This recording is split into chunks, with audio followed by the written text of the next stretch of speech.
Alright, let's get some music started in here for a sec. Probably the Oscar thing we had last time. There we go. That'll work. Turn that down a bit. That'll work. So, what is today's thing? Dragon Age Keep. Probably should turn on the capture display to show you what I mean. Let's put it here. So, Dragon Age Keep. One of the more unique things leading up into Inquisition. Basically, since both games kinda had their own thing, and basically want to try something new, BioWare and EA did, in order for you to have a clear game for Inquisition, they had this tapestry or backstory and stuff. And it's a lot to do, honestly. But we had to do all the major stuff in Origins and the major stuff too. It looks very small when we went through like several hours of the initial game. So, who is our hero in Dragon Age Origins? That would be the dwarf, male dwarf commoner named Boyd. Sadly, we can't change his last name, so it's Boyd Broska. Basically, the hero of Ferelden who was born casteless in the slums of Orzammar. He impersonated a man of warrior caste in Orzammar's provings, a crime punishable by death. However, the hero showing in the arena impressed Grey Warden Commander Duncan so much that he recruited the hero before he could be executed, which is what happened. Now, we can write whatever we want here, but that's the gist of what actually happened. That was Boyd. Now, if anyone sat through all of me playing as Boyd, the Dwarf Commander, our Warden is completely alive and well. And yes, there is a thing to lock the answer in if you don't want to change it or whatever in the keep. So, basically, our main hero, Boyd, alive and well, Grey Warden. Now, let's move on into... I think we should go through each of these. How will we go through this? Left to right, right to left, up or down? I'm tempted to say... And this is pretty much what the entire stream is going to be. Us going through our backstory of how Inquisition story comes to be, through all the backstory of how our world state as it is, which we will need to export into Inquisition when we press this need to export. I haven't done it yet because I want to get to this point for the tapestry. I remember this, but either way, let's look at our prologue second then. So, we basically convinced the guard to share his lunch with the prisoner, and thanked us by turning over the stolen key. That was basically, we fed the Uskar prisoner the guard's lunch. And we also cured our Mabari hound, otherwise known as Barkspawn. Basically, there was, if in the human origin, you basically were able to have your own Mabari hound before you even got to Ostagar. Excuse me. Basically, since we did this, and the thing is, you could still do this to cure the Mabari hound, but that Mabari hound will not be coming with us as our companion throughout all of it. And yes, you can, by this one here, leave good old Barkspawn to be left alone at Ostagar, never to join us. So, that also means we have some companions we want to deal with. So, who was our romance option? Well, we recruited Dog, otherwise renamed into Barkspawn. We romanced Morrigan. I don't think I need to explain who these characters are if you sat through with me on Origins. But Morrigan is a Witch of the Wilds, and yes, there's actually multiple options. We can romance no one, but that seems redundant because it's crazy. And since we're a male in this game, and in most other ones, except for Dragon Age 2, we'll get to that, since we were as a male, we can not romance Alistair, funnily enough. We can only romance Morrigan, or Liliana, or Zevran, which is fine. We romanced Morrigan, which is probably the biggest thing. We did recruit our dog. And then I believe our next one, because Alistair is with us, we persuaded the revered mother to give us the key to Sten. Basically, someone who was locked there. We could have also picked the lock, but we had no lock picker, so the revered mother gave us Sten, which recruited us with Sten. We did everyone's side quests. Oh yeah, we win these with Mork. Right? How's it going, Fonzie? You're just in time where we started with, let me go back to the beginning. So, Dragon Age Keep is a way to basically choose all the very important options from Origins and Dragon Age 2 to lead us into Inquisition over here. So, with that said, we have our hero Boyd, the dwarf commoner who basically is alive and well throughout the entire series at this point. Our companions, we also did the prologue. They also gave us the option of the prologue, which I'm surprised they even gave us that for these two specific ones, because I'll say this. It doesn't necessarily matter if you do these, but it does give your world flavor. Even though it's not a big one. It's like the most minor stuff they do. But back to companions, we have Sten, who we recruited, and yes, we do everyone's side quests. We basically also recruited Ogren, who was a drunk dwarf, who basically only joined us because he wanted to find his missing, now deceased wife. We'll get to that in a bit. Also, if we want to be honest here, Loghain is alive and well. If we sat through all that, I let Loghain live. Now, I know a lot of people are like, what? And yes, you can actually have multiple options in this one. Loghain was executed by our Warden. Loghain was executed by Alistair. What a bloody sight that is. Loghain was killed by Alistair in a duel. Basically, we have the option to let Alistair execute Loghain somehow.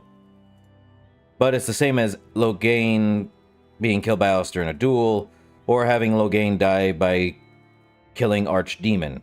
But since we have that, we have Loghain is alive and well.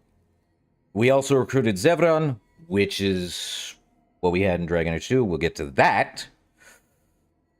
We have Zevran. Basically, Zevran was paid to assassinate us. We defeat him, even though I think we died like maybe 1 or 2 times. I can't fully remember. Probably didn't die at all. And yeah, he's alive and well. We recruited Wynn, which is a win. Alistair did become king. And yes, you have multiple one. Alistair can die from the Archdemon. Alistair can be executed for any reason you want to execute him, though I don't think you could in the game. Though you have to be very specific in how you do that. But Alistair can stay with the Wardens, but I think that's only if we are not letting him become king. Or Alistair can become a drunk, basically being exiled. I don't know how you would do that, but you can do that. Either way, Alistair became king. And since we cannot romance Alistair, our Warden and Alistair were not lovers, though that will actually change if we are male anyway in this one. Wynn's alive and well, Liliana's alive and well. Bringing up Liliana, she joins us in Lothering, to be honest. And yes, at some point, if we did not be who we were throughout the entire thing by actually being a wise dwarf beyond our years, we could have killed Liliana at the Urn of Sacred Ashes. And then somehow she comes back anyway. I'm not kidding. Apparently, when I say there's lyrium in those walls, the lyrium brought Liliana back to life at the Urn of Sacred Ashes. It's why the ashes are so well needed. And we could also have Liliana abandon the cause because here's the thing. So in Dragon Age Origins, there's actually options to make Liliana and Alistair harden. It's why Alistair basically left us and basically did agree to marry Honora. Liliana, we just have to say everyone is out for themselves, blah, blah, blah. It's the same thing. But we have Liliana alive and well. We were doing nice, playing nice. And yes, Morrigan and us had an old god baby. Also, we did acquire the Grimoire by defeating Flemeth, which is the hardest fight in the entire game. I'll be honest, that one was a pain in the butt. How many times did I die to that? I want to say about 5. Even on normal, you will die, unless you play on easy mode, which you will barely die. Or if you don't know what you're doing because it's an RPG point and click, unless you're playing on the Xbox 360 like days of old. Yeah. You could die by Flemeth. Very easy.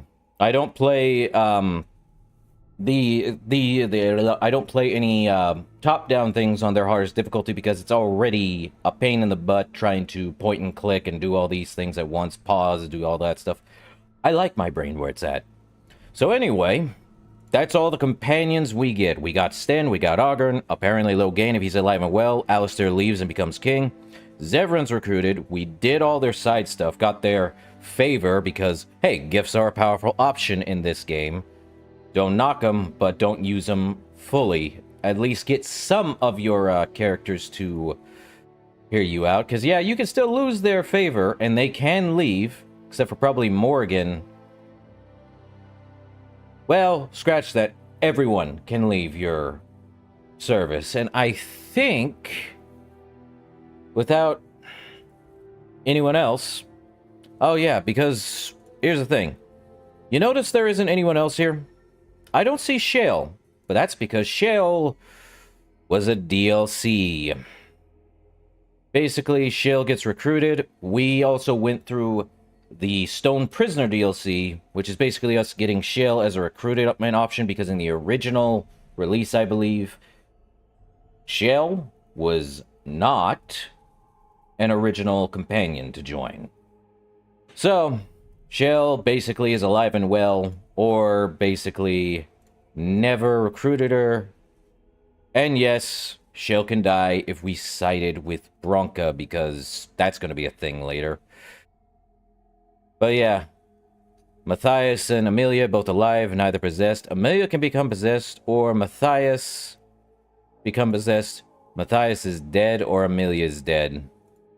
But since we were the nicest guy ever, neither were possessed and both kept their brains. There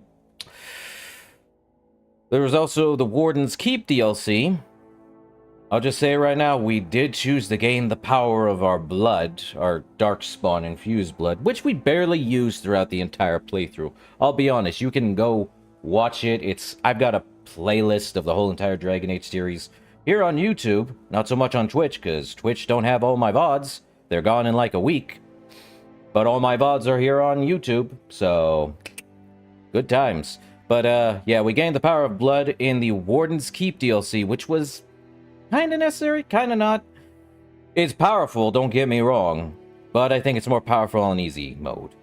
But we did, the major one here in the DLC was either letting Sophia or Avernus live, or have him continue his research, or go through an ethical. We did not. Sophia and Avernus pretty much messed up at the Warden's Keep, and Levy kind of understood what happened with his mother, but it stinks. Anyway, we're going to get to these two in a second. So, other than that, because you can do the DLCs at any time after Lothering, I believe. Yeah, pretty much after Lothering, because you're open world at that point. We'll get to this one. This is the last one. Same with the Landsmeet. So I believe the first one we did was the Arl of Redcliffe. Now, I love it when it does that. Okay, you crazy thing. So, in our playthrough, my playthrough, here on YouTube, we did help Redcliffe fight. We helped Redcliffe prepare as much as possible.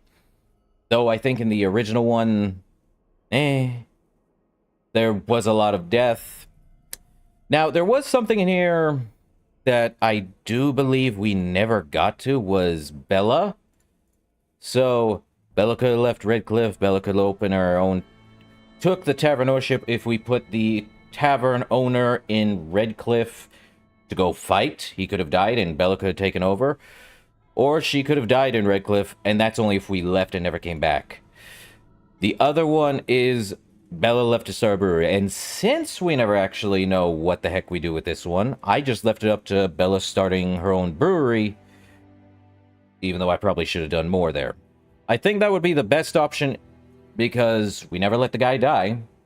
We probably help her get her own brewery. So there was another one in there. We basically freed Brevin, paid for the sword, even though it kind of hit us in the long run. Not really. We got a ton of gold at the end of the entire playthrough. We did find Owen's daughter and helped her escape.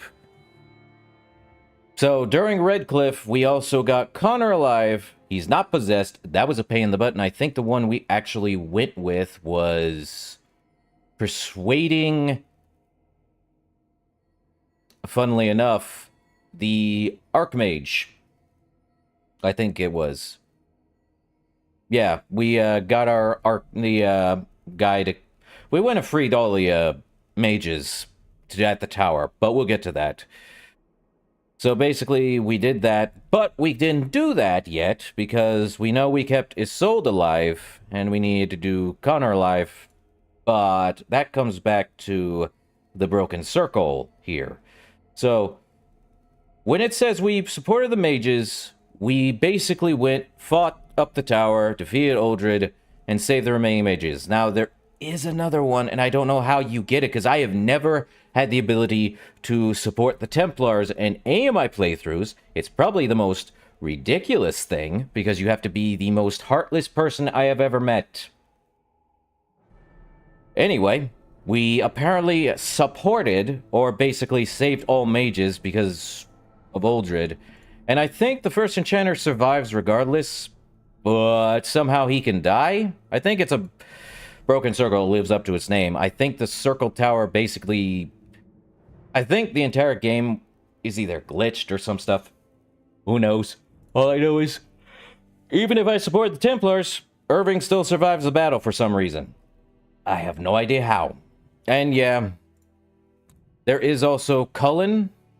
We did not agree to basically kill everyone, though we had no choice, because once we get to the first enchanter battle with Uldred, apparently anyone else will basically be dead up there. Anyway, that brings us back to the Jarl of Redcliffe, which basically gets Connor alive and not possessed, and Isolde alive, because apparently Jowen would have used blood magic and have used Isolde as the sacrifice. Which, let's go into that for a sec. Basically, as I said, Isolde sacrificed herself to fuel a ritual that could save her son.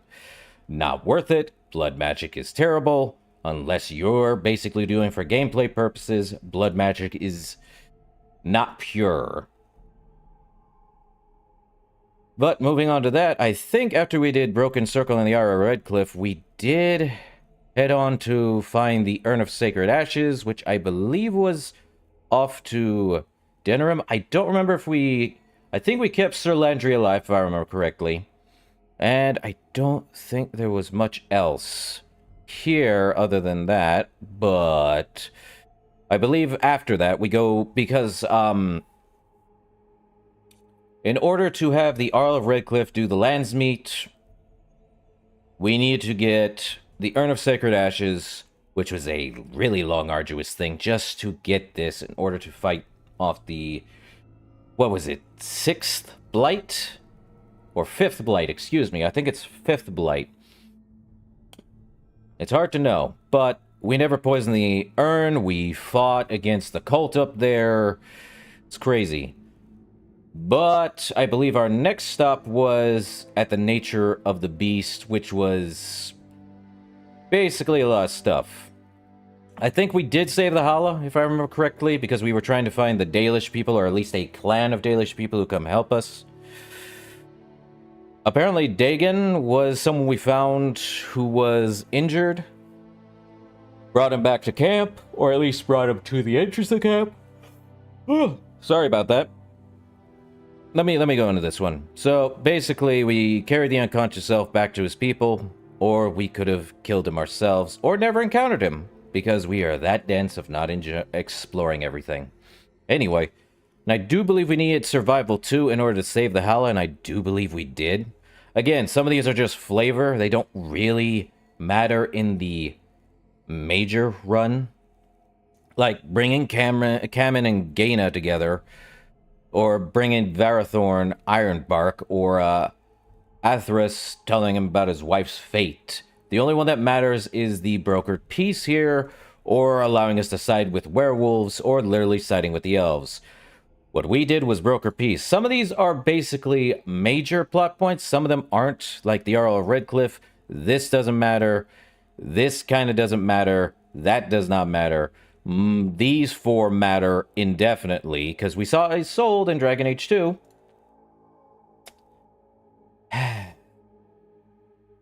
And the Broken Circle does matter too. I think after we did that, we did Paragon of Her Kind. That took a while to do. I think probably 2 or 3.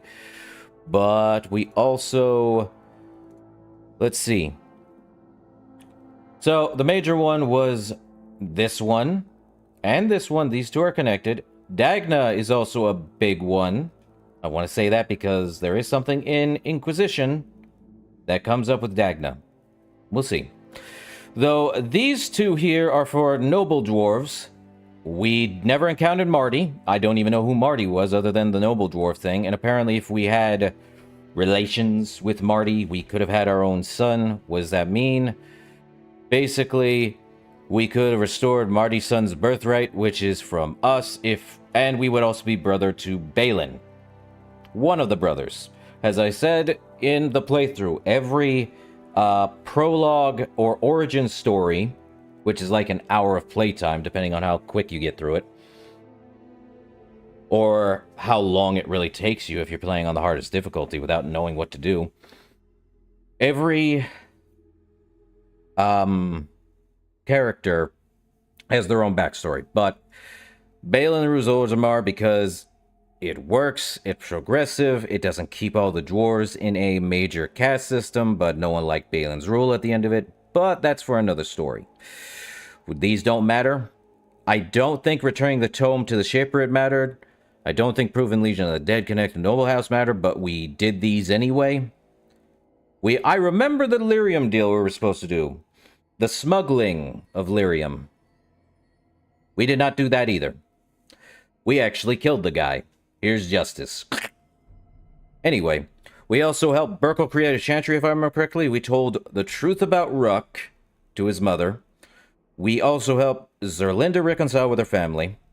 And yeah, we had Dagna leave to go study magic. Hooray! There was also, apparently, Orda regain her house, Ortan. So basically, that might come up later, but I can't really remember exactly. Oh yeah, let's go back to Paragon of Her Kind. So, we had a choice between this. We could join forces against Caradin. We could have actually basically make it to where Bronca ends her own life. If we sided with Bronca. And not really let her end herself. What we ultimately did, since we brought Shale along with us, greatest tank ever. All the pigeons are destroyed. We defeated Bronca and let Caradin destroy the Anvil of the Void and create a crown before he did so, giving us Balin's rule. That was that one. Now, I do believe after that, we were heading back to Arla Redcliffe, then we headed to Denerim. I think we did a few things in Denerim. I believe we completed all of Slim Coldry's Crime Wave stuff, including getting whatever helm I had that was supposed to be worn. Apparently this one was helping clear customers. And I don't like how they give us this one when we basically told them to leave or intimidated them. I think the same thing happened with the Crimson Ores. I think we told them... No, we helped clear customers out of the Pearl. We had to fight them because they wouldn't... No, we told both of these guys to leave, and they give us this bloody mess. They didn't give us the third option to tell them to talk out. Now, there was a scroll in the mountains where we found the Urn of Sacred Ashes, and we brought it to Sister Justine. I don't know if that'll come back to later. We did tell Ban Sigurd about Oswin. We left Sir Landry alive. We gave Alstana Imrix a ring. We returned the amulet to the beggar, which was in the Dalish or the Elven alienage, if I remember correctly. We also helped Alistair find Goldana, his sister. Or half-sister. Take your pick. And, we sent Marjolaine away because we could have killed her. We didn't, but I don't think that would have fixed anything. And I do believe Liliana did find Marjolaine. Couldn't let it leave. We did complete all of Master Ignacio's assassinations. I don't know why. Free gold, money, all that stuff. And we could have killed him afterwards, but we didn't. We just completed him. And that's all of Denerim, which basically leads up to the Landsmeet. Now, there is where Alistair can rule, which Alistair was his half-brother. It is what it is. Alistair and Honora rule, which we did choose to do.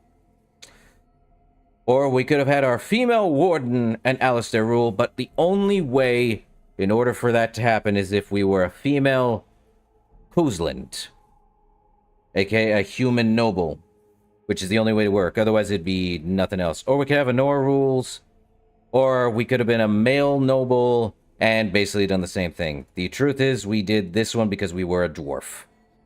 And that's the only thing of the Landsmeet, apparently, which includes having either Loghain live or die, or join the Wardens and die that way. Low. Which then leads into the Battle of Denerim at the end of it, which we have three options. The Warden kills the Archdemon, Alistair kills the Archdemon, or Loghain kills the Archdemon.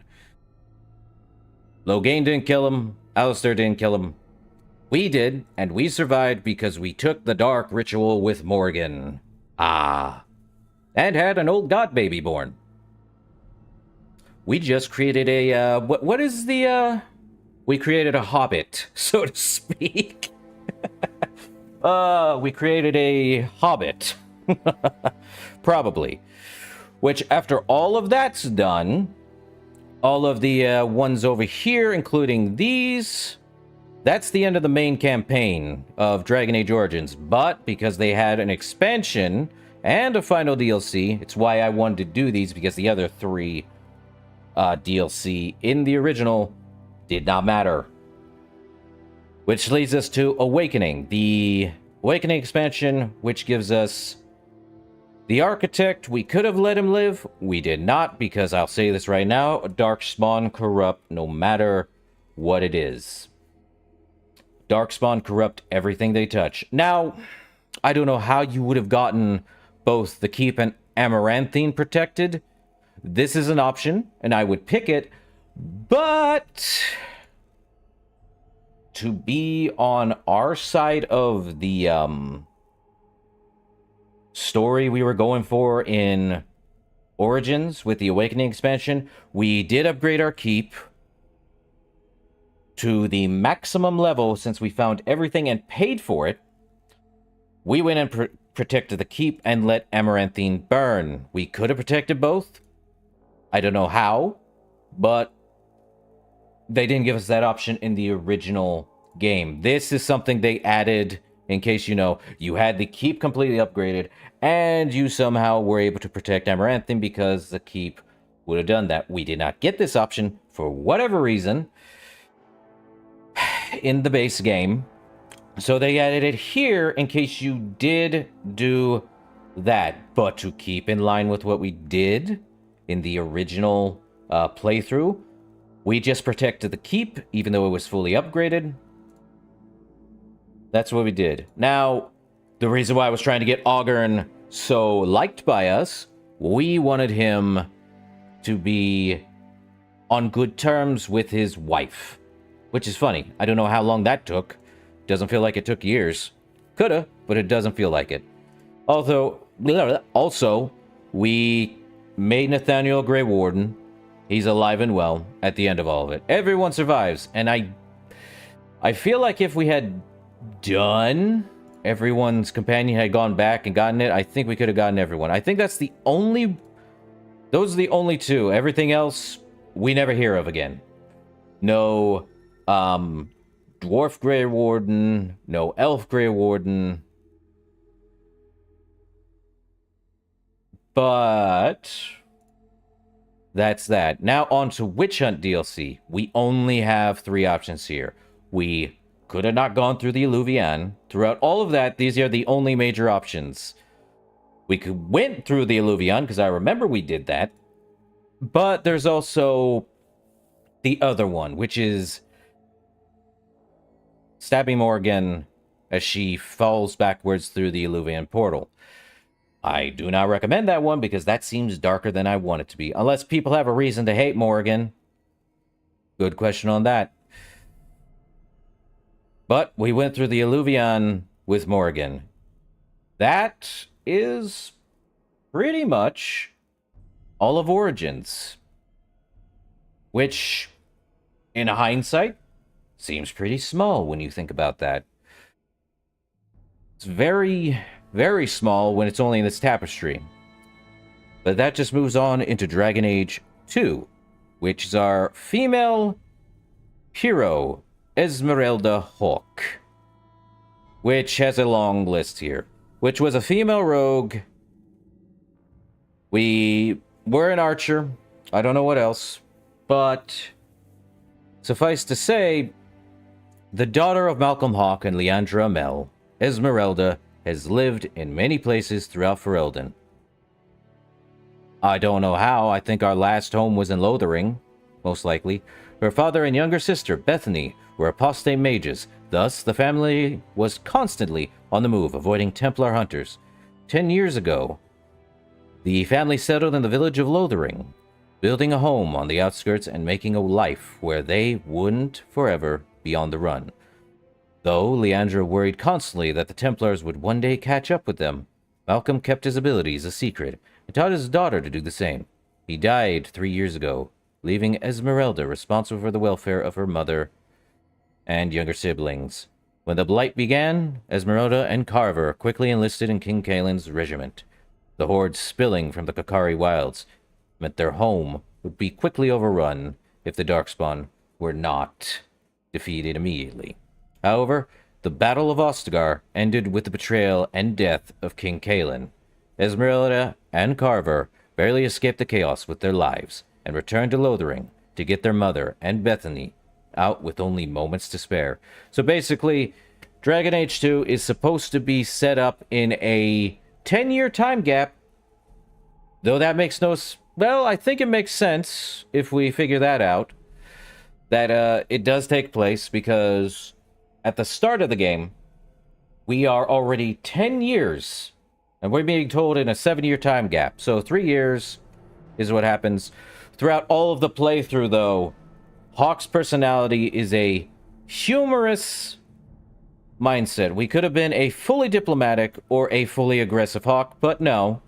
Esmeralda Hawk was a humorous woman, even in the darkest of times. Up, get back over here. Now, in the prologue of that, we joined the mercenaries. They don't give us much options here because Dragon Age 2 was the shortest development time of the series. 15 months, if I remember correctly. Which I keep bringing up. Hey, I thought I made that one locked. Anyway. Our Hawk joined the mercenaries, which leads into basically Act 1. What the heck?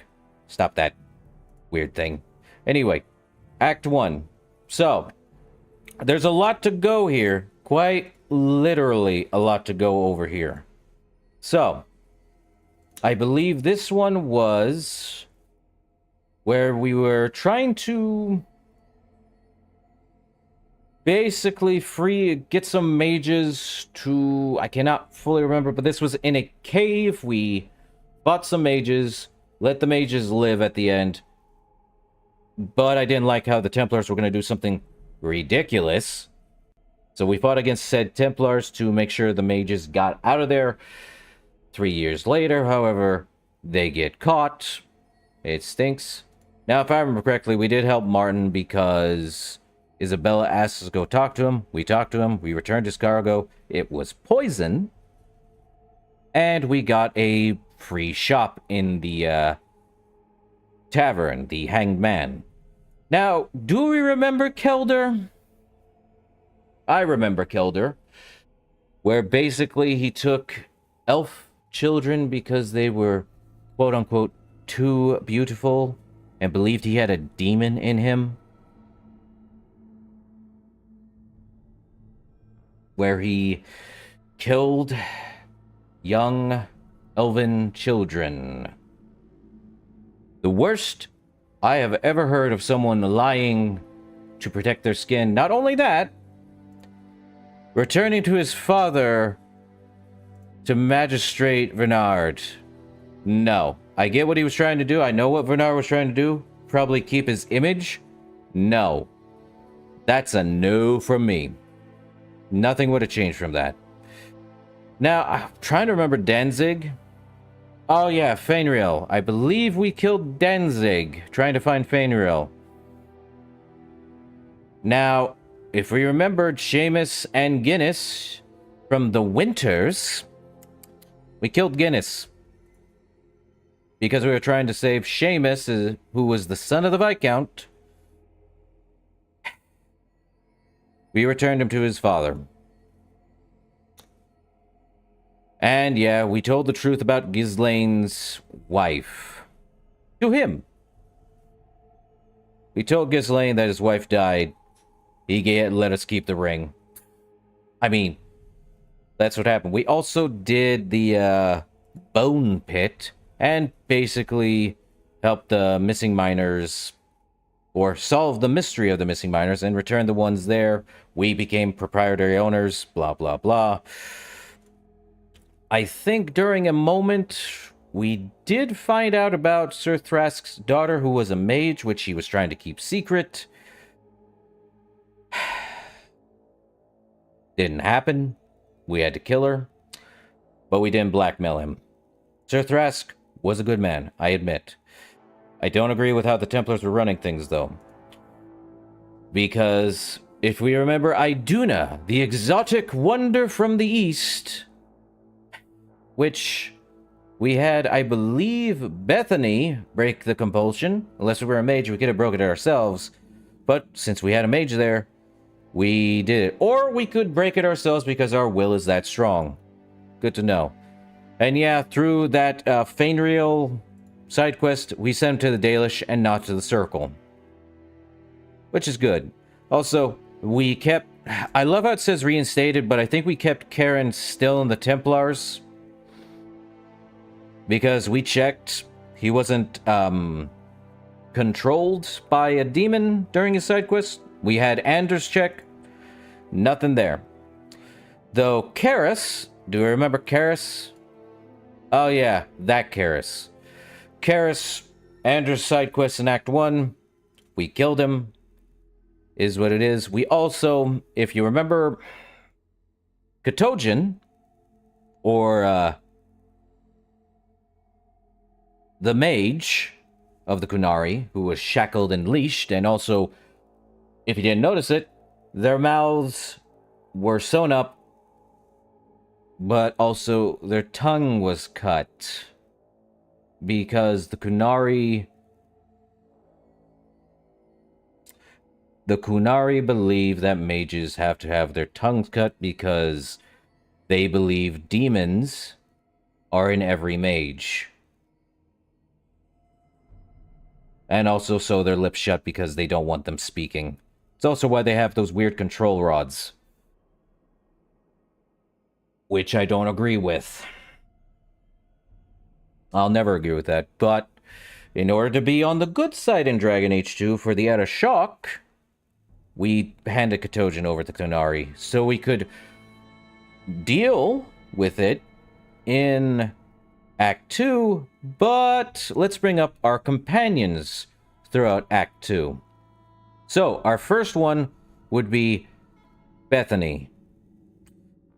I hate it when it does that. So, Bethany, at the end of Act 1, could have either died at Lothering, or died while escaped Lothering, which would have been to the ogre, but since she did not, she was alive and well. Carver, on the other hand, did die. Now, both of the siblings could have been either Grey Wardens, or a Circle Mage for Bethany, or a Templar for Carver, because, lo and behold, those two just... Carver resented us for no reason, other than saying we were the oldest, we were somehow liked, and I'm sitting there like, bro, family, I swear, I can't win with that. Anyway, at the end of Act 1, Bethany can either die in the Deep Roads, or become a Grey Warden. Since we brought Anders with us, she became a Grey Warden. She kind of resented us for that, but the opposite is the same for Carver. Carver would have resented us unless we move him away from his rivalry mentality, and that stinks. Now, over the course of the first act, it took us no time to get Varric to like us, because we are that likable. Now, you have to be somehow very rude, somehow disagree with Varric to get his rivalry points. I will tell you right now how hard that is. That is the hardest thing. I have done it. It took forever. All the way to Act 3. I kid you not. It would have taken you all the way to Act 3 if you disagreed with a lot of things Varric deems as, immoral or otherwise. But Varric is... he likes Hawk a lot. As a friend, at least. Not in that way, sadly. The chest hair and Bianca gets between us. Sad. Anyway, this is in, I believe, Act 2, and then this one's in this one's in Act 2, this is in Act 3. We'll get to that after we get through Act 2. So, this is also for Act 3. We did recruit Isabella, but, we didn't get her, like, ability up, or we're romancing her. So she did not return at the end of Act 2, sadly. And you'll see why. It's because of this. We couldn't turn her over to the Airshot because she's gone. Otherwise, we could have. And made her inadvertently join the Qun. Didn't want that. So, in technicality speaking, we did gain the Airshot's favor. But let's move on from that. Meryl did stay with Hawk because I believe we romanced Meryl. Again, Dragon Age 2, you can romance anyone except for your sibling, which is fine. Anyway, we never romanced Anders, we never romanced Fenris, we never romanced Isabella. Well, the female Hawk is the only one that can romance Sebastian in a, inadequacy of celibacy. That kind of romance. And I'm like, bugger all, no. Sebastian stinks. He is... It's why we barely used him, unless he was for, like, side quests. His personal DLC quests, mind you. So we went with Meryl. Meryl and I think these four are the main ones most people... I don't know which was the most loved out of all of them. I think it's between Meryl and Fenris. People like elves. Some people liked Anders, some people liked Isabella, but I think Meryl and Fenris were the most liked out of everyone. So that way, Meryl stayed with us. Meryl's alive and well. Fenris came along.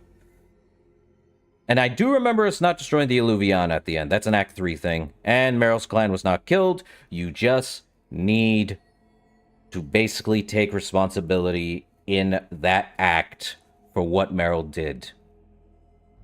And somehow, it all works out in the end. Now, Aveline stayed with Hawk because we did not make her angry.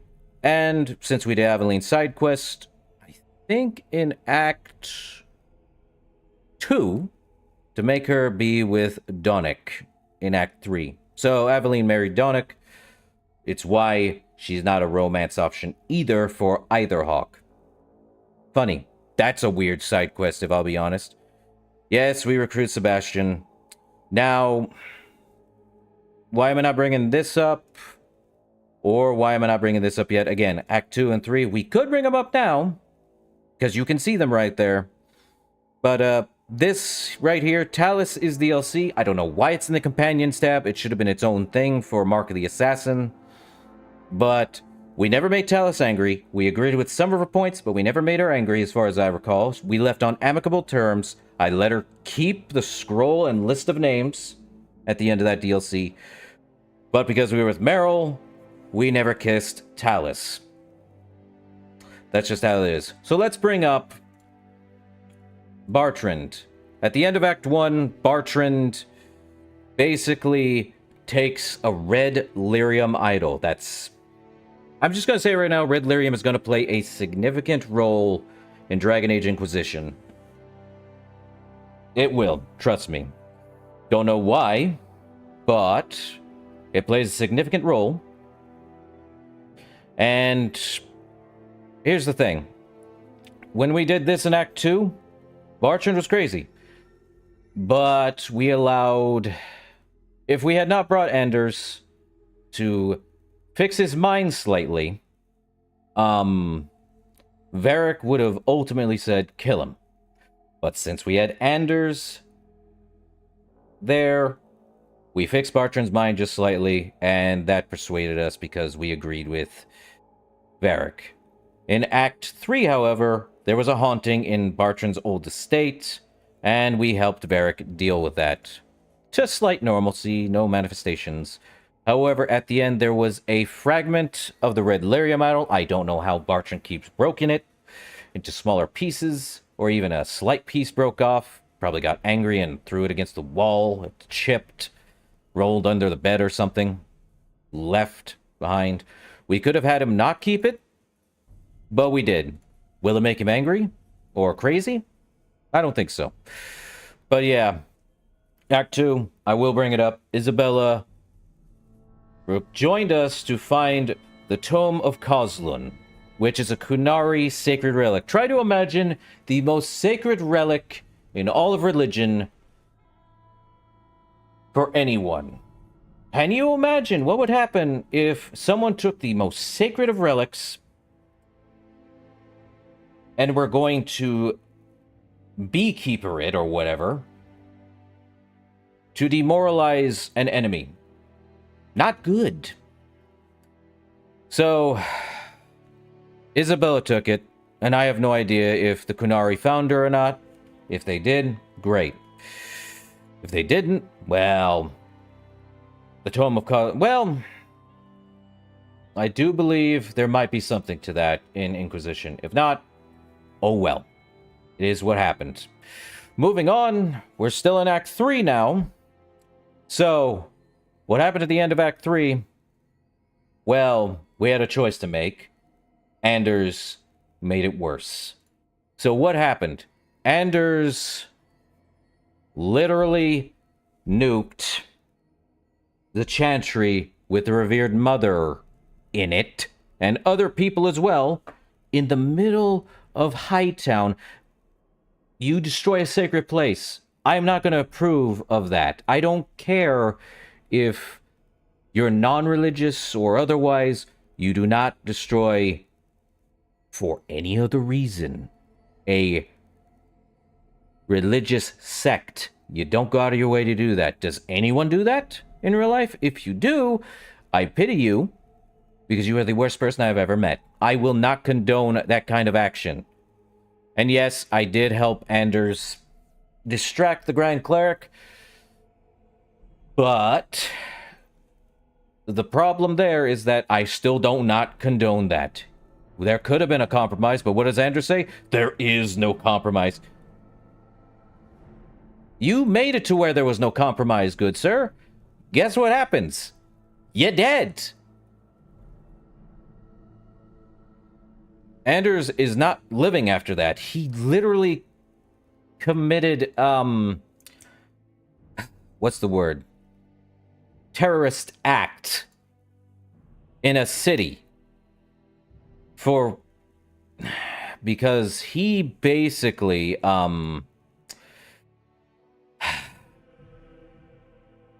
did the worst possible thing I can think of. Moving into Act 2, however, if we remember Gascard Dupuis, let's get away from that for a sec. But, Gascard Dupuis, we killed because he was a Blood Mage. Not great. He was protecting them from he was trying to protect women who were being taken from, I'll say it right now, the person who kills our mother near the end of Act 2, because that was his teacher we killed. Good job, Gascard. You did. Also, we did not side with Varnell against Kunari. We still agreed with Kunari's standpoint because they were only there because of Isabella. We never sided with Patrice because her issues with the Kunari are the worst. Do not agree with it. Also, we discovered the looter of Hubert's caravans. Weird side quests there, too. We never encountered this Yevon. I believe this is one of the things, I don't know how you even get this. I never saw Yevon in Hightown. Don't know how you're supposed to do that, but it's really interesting. Also, Javaris Tintop. Remember this guy? He was basically the reason we talked with the Kunari in Act 1, or at the end. Yeah, in Act 1. Javaris wanted this black powder the Kunari have, which is basically explosive powder. You put in a keg, it blows things up. Don't ask me how the Kunari made it, but it is what it is. I don't think this does anything, but we kept the guards alive, but we didn't bring Aveline with us. So we just attacked these raiders without the help of the guardsmen. So we kept Aveline's people alive, even without her there. We also, during, I believe, the Nightmares quest, Fainriel could have become possessed. Don't do that. We could have made him tranquil by killing him in the Fade. But ultimately, we allowed Fainriel to basically become free and to master his abilities. We don't know if he actually did master him, but it seems that a quest in Act 3 does proclaim he did learn how to do it. Whether or not that's a good thing is left up for debate. And he did leave for Devinter because there are probably some things there. Now for the major thing. Give me a sec here. Drink water.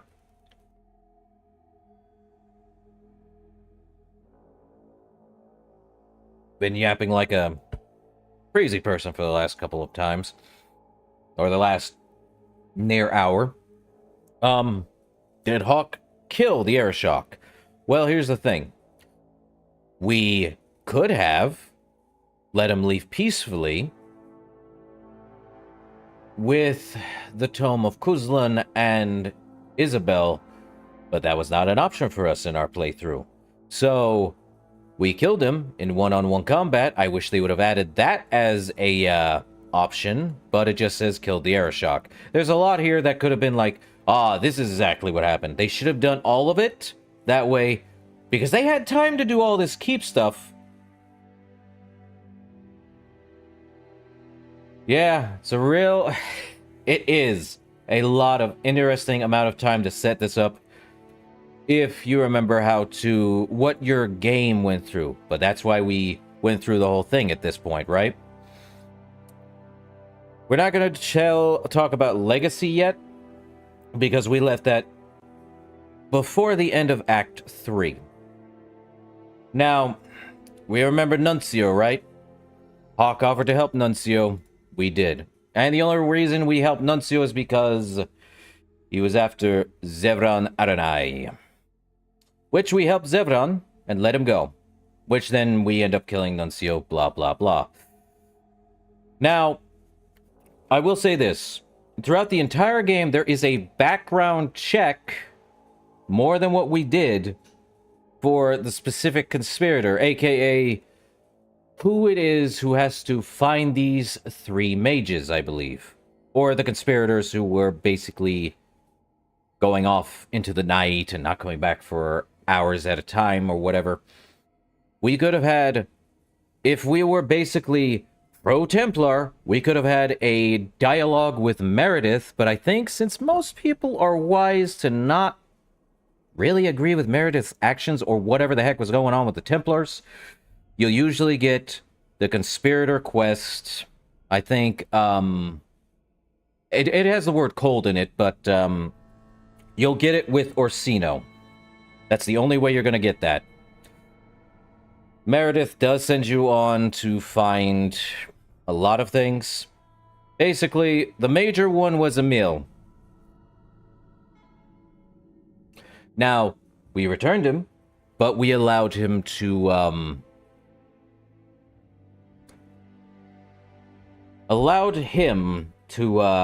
experience the taste or whatever of one night stand. Good for you, Emil. Oh, but after that one night stand, he apparently got, if we go by Mark of the Assassin, his mother somehow learns about Emil's soiree with the woman he had a night with. She is with his child. And the cows. Fuzzy cows. I think that's what I call comeuppance for the mother doing stupid stuff at that point. Good job. Anyway, Act 3. Since we had Nathaniel as a Grey Warden, we go and rescue him. Simple as that. We also did the Sharad quest, or the Gem of Keroshek quest, which basically is just Gamlen's greatest treasure, which his greatest treasure is the daughter he never knew, and I believe she's like in her mid-20s in Act 3. Anyway, I do believe this is near the Conspirators quest. Oh yeah, no, it's during the Conspirator quest. So basically we had a choice, either kill Karen, give Karen to the Templars. No, we let Karen go, if I remember correctly. Because he's still with the Templars, he just doesn't agree with Meredith. He believes that the Templars are supposed to do the job well, or at least not agree with Meredith's actions. Also, during the Bone Pit, we killed the dragon. Even though I think during part of that fight the dragon was perpetually stuck up on the ledge, because apparently all my companions died, and I had to reset that fight. Oh, what annoyance. But let's roll back into Legacy before we get done with Act 3. Now, Legacy, we only have 2 choices here. Now, during Legacy, I believe we had 3 cells we need to find, which was full of Malcolm's will, basically our father's will. And basically, we brought Bethany along, or our sibling, who was still alive. And basically, they get Malcolm's weapon, or whatever it is. Very good weapon. Or whatever it was. No, it was a weapon. As for how to end Legacy, we had to either pick Jenica or Larius. Larius, even in all of his corruptive state, made the most sense. He didn't lose his entire mind, for whatever reason. Because the Darkspawn blood in him, because becoming a Grey Warden means you gotta drink Darkspawn blood, and there's a whole ritual thing making that Darkspawn blood drinkable to a point, but I would suspect that even if you couldn't. Point is, we sided with Larius in Legacy, which is basically to prevent, or basically end Corypheus. Though at the end of Legacy, Larius's mind kinda became clear. Though if we notice, Corypheus was kinda smiling and his eyes changed color a bit, if I'm right.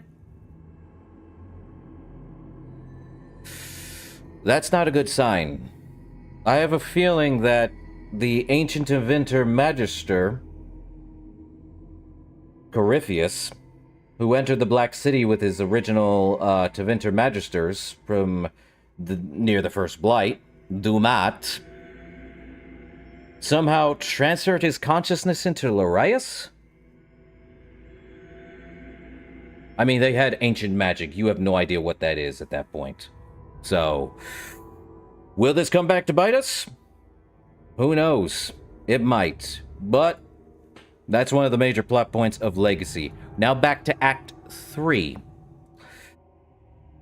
Because, for all intents and purposes, at the end of Dragon Age 2, the playthrough I was doing, showing here on YouTube and Twitch and stuff like that, I don't agree with the ideal of the Templars. Or at least, what was about to happen at the end of Act 3. What was about to end at the end of Act 3 was what would have happened anyway, because Anders still found a way to blow up the Chantry. There was no option to get out of that. There was no way to fix that, and there was not much else. Now, what it doesn't say here in Act 3 is basically whether or not we let certain mages live.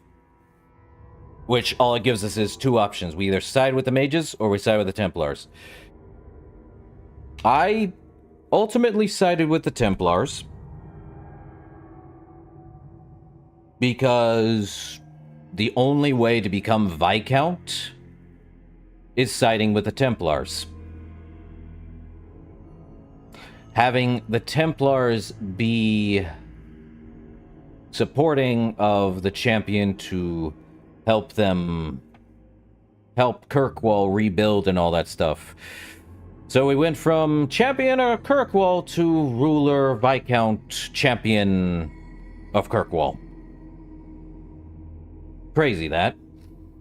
And yes, I do remember if we side with the Templars, we are able to deal with demons and stuff, and that made our bow, I believe it was Message to the King, very potent against all the demons that popped up more often than not. Very strong bow since it improved with level up. Good stuff. But after all of that, it leads us into Inquisition here, and I do not want to go over here. Now, there is one thing about Dragon Age Keep I do want to bring up. Even though we have all of this that I am telling you right now, Dragon Age Keep ultimately does not import any choices you make over here in Inquisition, Dragon Age 2, and Origins into Veilguard. And that frustrates me a bit, because it only does Dragon Age Origins and 2 to import that into Dragon Age Inquisition. I am just slightly flabbergasted why they would even have the keep still up, probably just for Inquisition only, and not have it used for Veilguard. Are you telling me you didn't have a lot of time between Inquisition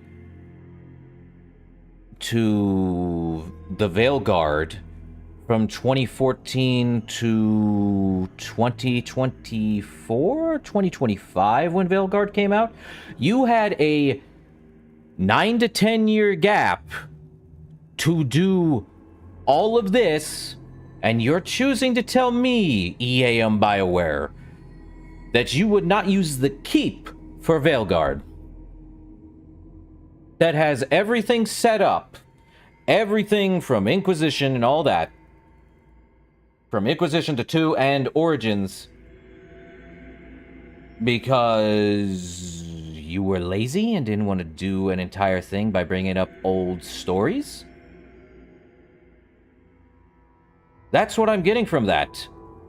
And I'm going to pinpoint that as the problem with Veilguard. Now, I did read that in Veilguard, you're able to pick choices within the character creation screen from major plot points in Inquisition, but not every plot point in Inquisition. So apparently it's too much for the keep and these people who completely forgot about the keep, apparently, to make it work into Veilguard. You have this. You could literally make it work. Yet, apparently not.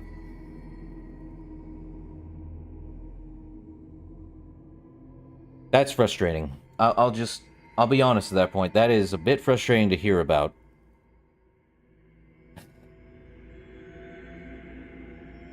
How do you fix that, honestly? How do you fix that? And the only way to fix it is basically update the game, rework a lot of things around at that point, adding it in as free DLC or free update material to said Veilguard, to include all your past decisions, and including whatever it is you need to do that will happen for, from the Keep into Inquisition. It's not fun when we have this so much history from what you had in Origins and 2 and Inquisition to make Veilguard less than what it could be. And I have a feeling the only reason it doesn't add Keep at this point, or at all, is because they had too many writers and they went through too many iterations to figure out what they wanted for Veilguard. That's my only thought process on that, because I have not played Veilguard, and when we get to it, after Inquisition, we're gonna see what they have messed up, what they have done wrong, and what they choose to make it as a, inclusionary mentality, so to speak.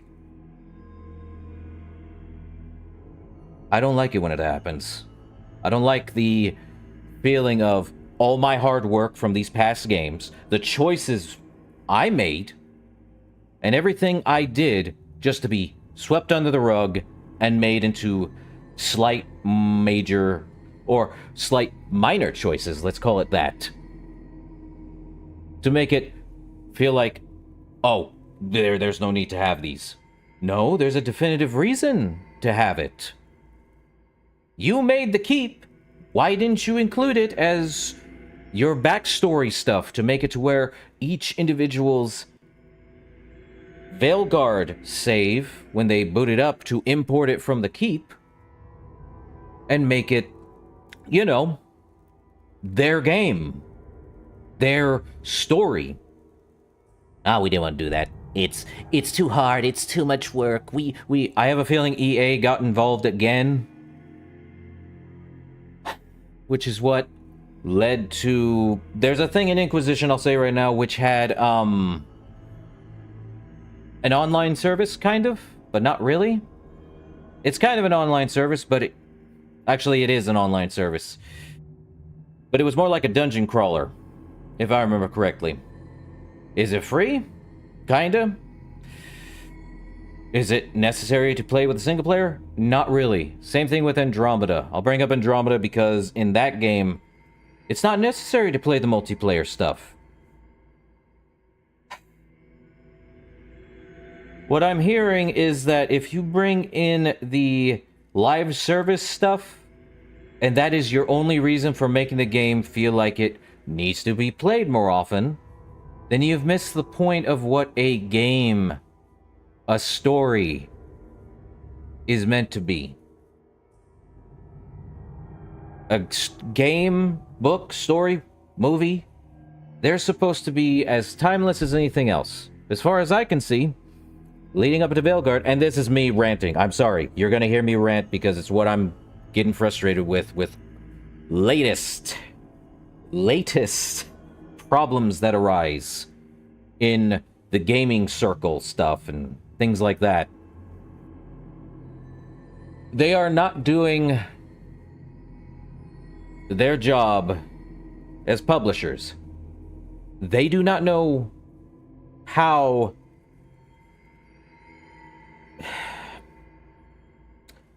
a story is supposed to go. They just see money and run with that and say, make us more money. Cool, we'll make you more money. Give us more time. No, you only have about this amount of time. What? That's not a lot of time. Well, that is a lot of time for us because we're giving you all this money to make a game in this quarterly.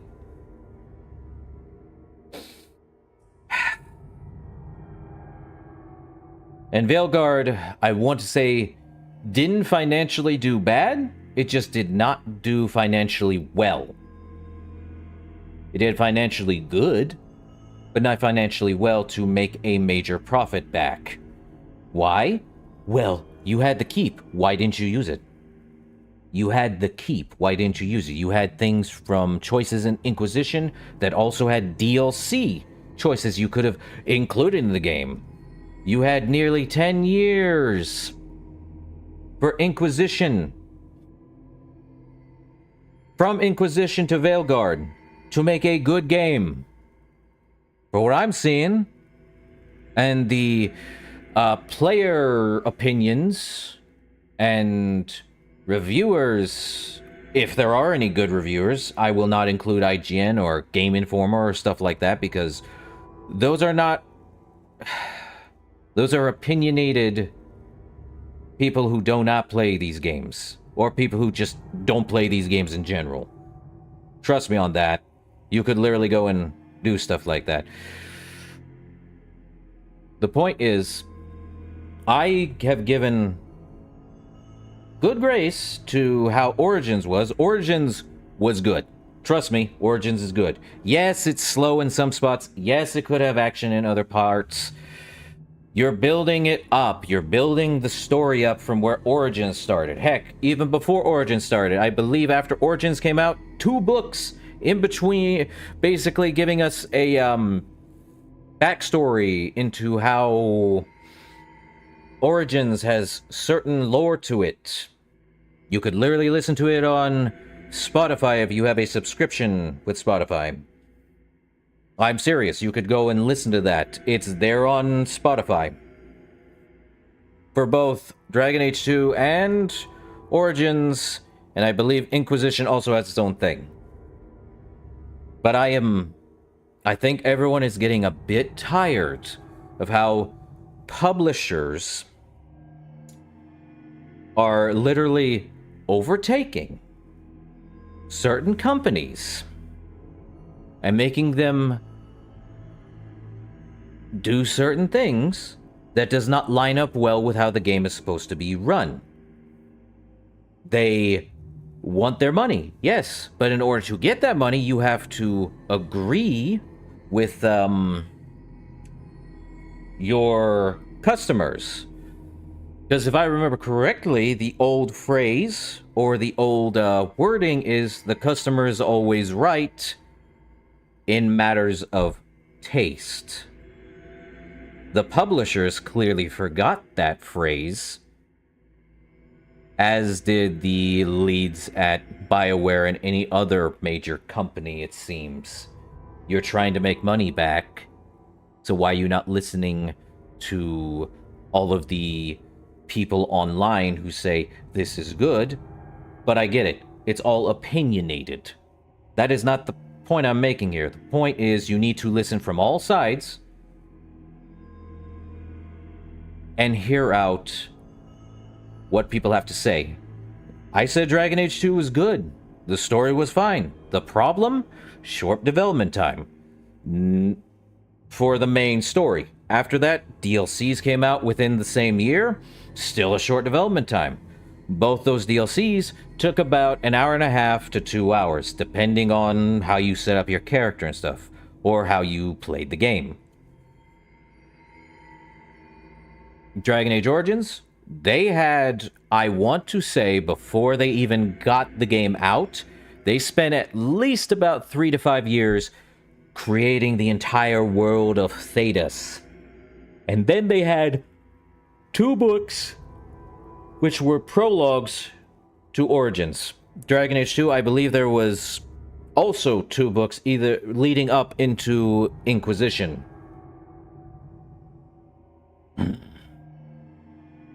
My frustration is there.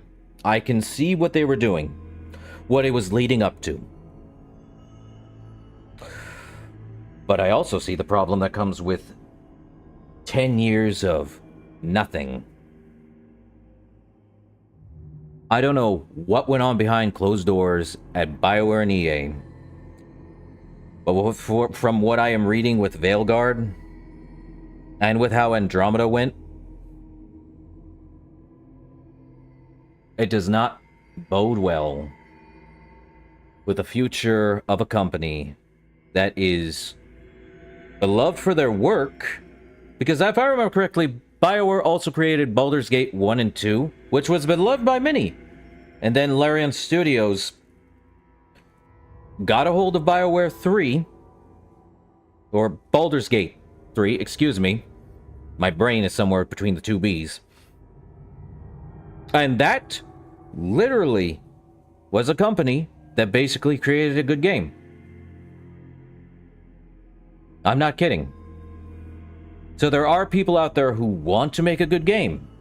But when publishers put a precedent on what they would like to see with the game, instead of letting the process of the developers do their job, or, you know, not have the publishers go into inclusion, they-them mentality. I'm not against people caring what their gender is.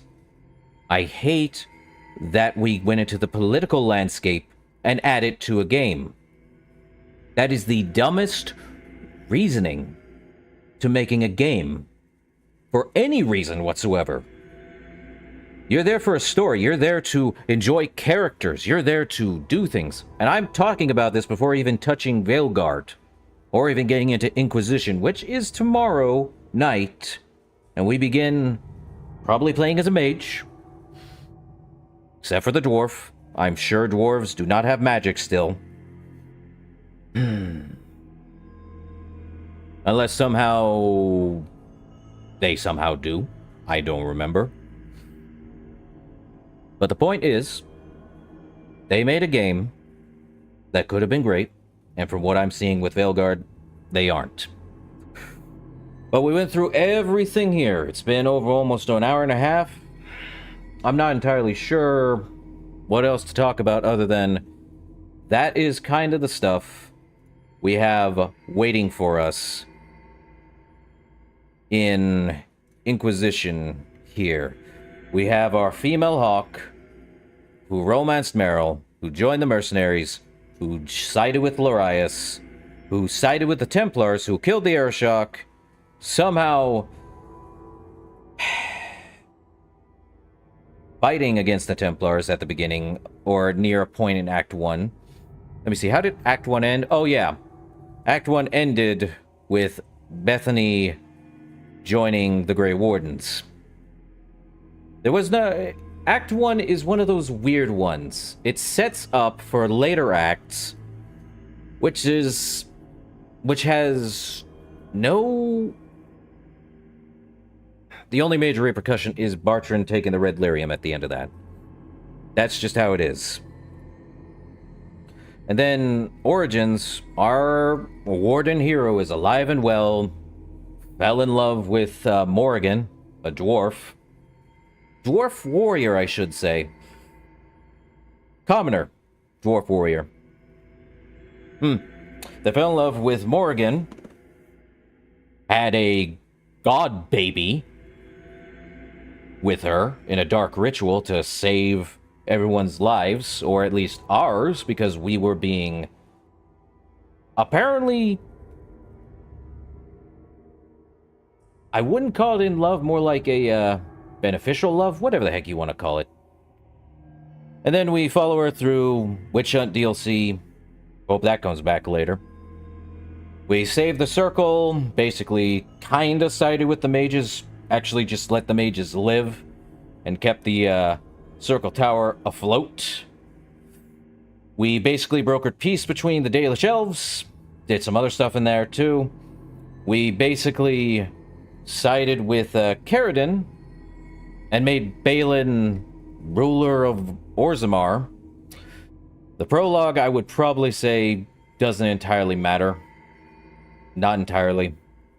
Because in this prologue, it's just, do we feed the dying man who's going to die anyway in Ostagar?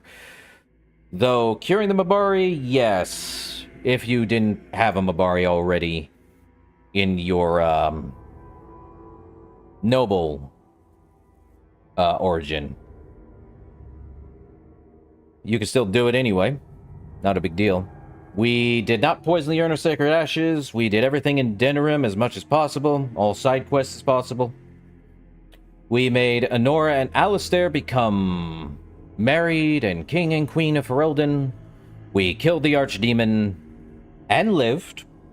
And we basically made sure Connor and Isolde survived and saved Redcliffe to the best of our abilities in the original one. We killed the architect. Did some other things. Okay, we killed the architect and left our keep there. Let me look at Awakening expansion. Oh yeah, we kept our keep protected. And we recruited Shale. I don't know if that's going to come back later. If it does, great. Warden's Keep. Don't know if that'll come back later, but we killed Larius and Sophie Dryden. They're not... whatever the heck it is. Couldn't let Larius keep his experiments running. Yes, it's against the Darkspawn, but it's inhumane. We're trying to save people, not use them, or our own people. Well, using our own people is a different story. Using people to understand it, it's not worth the effort for blood magic, dark veil stuff. But other than that, and yeah, it is what it is. And yeah, I had to go on a tangent there for Veilguard, because I'm like, it didn't need to be that way.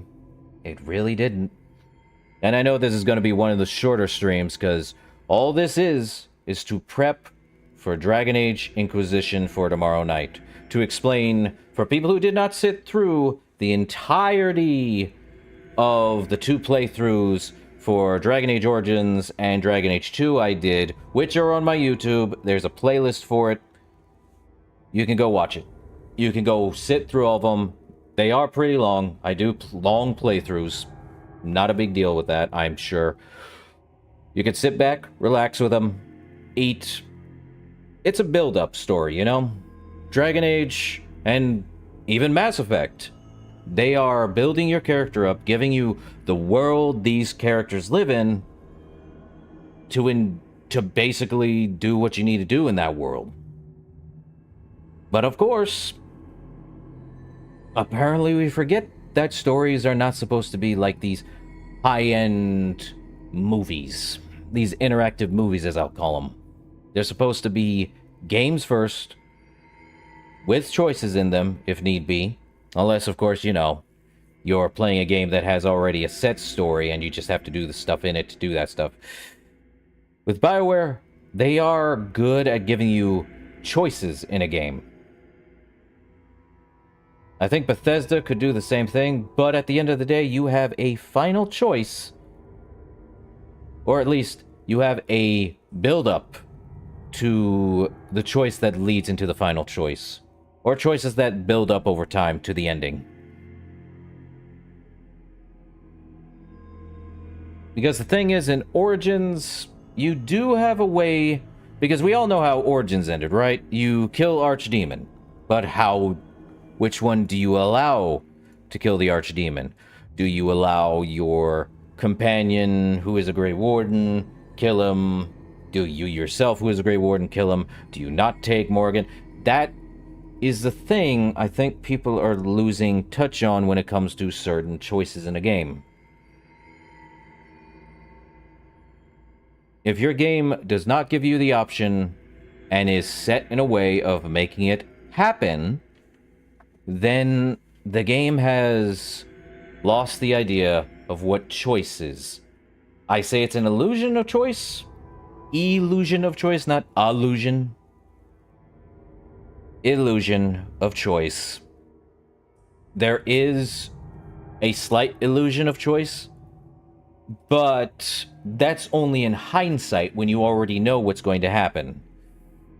With the keep here, you're able to see all of the choices, and that you can set up how you want your Inquisition's backstory to be made.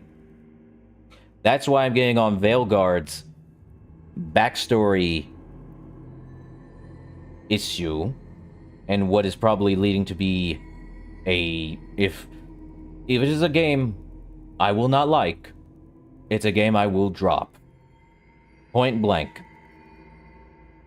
I never dropped Origins, never dropped 2, and I certainly didn't drop Inquisition. When I played it, of course, on my own time. Now, if we're bringing up Andromeda again, I did say in that one, I dropped it because I was bored, but not because the game was bad or anything. The gameplay was solid. The story, a bit lackluster in some areas. They could have improved on certain things. They didn't. And it shows. A 2016 game, I think it was. It came out after Inquisition, and Inquisition used the Frostbite engine that Andromeda did. Oh, trust me, you're gonna see what the Frostbite engine does with Inquisition. There will be things probably in there that you're trying to get, but somehow you can't. Because they're somehow under a rock or something. Frostbite engine, people. It makes a mess of a lot of things. It's probably why they went to Unreal Engine 5 later down the line. I know, I'm yapping a lot, but I need to yap a lot because this is not a gameplay stream. This is a chat and explain the entire backstory of what we did, or at least what we were playing through in Dragon Age Origins, into Dragon Age 2, and this is going to be used to get us our backstory for Dragon Age Inquisition. Will I have mods for Dragon Age Inquisition? Probably. Most definitely, probably. Nothing game-breaking. Trust me, if there is game-breaking mods, I don't want it. I want it to be as close to the original as possible, but have it a bit more updated to what works for the game. Not... It's what I did for Fallout New Vegas. There's a playthrough of that as well. I did modifications on that, but I did not make it less than the original. Just did some minor stuff like making textures a little more pop out or be more up. If you did the textures thing in Dragon Age 2, trust me, that is probably an issue with Dragon Age 2. Because Dragon Age 2 came out in 2011. And it should run, because I think it has like a dual or triple core processing in it. So it runs.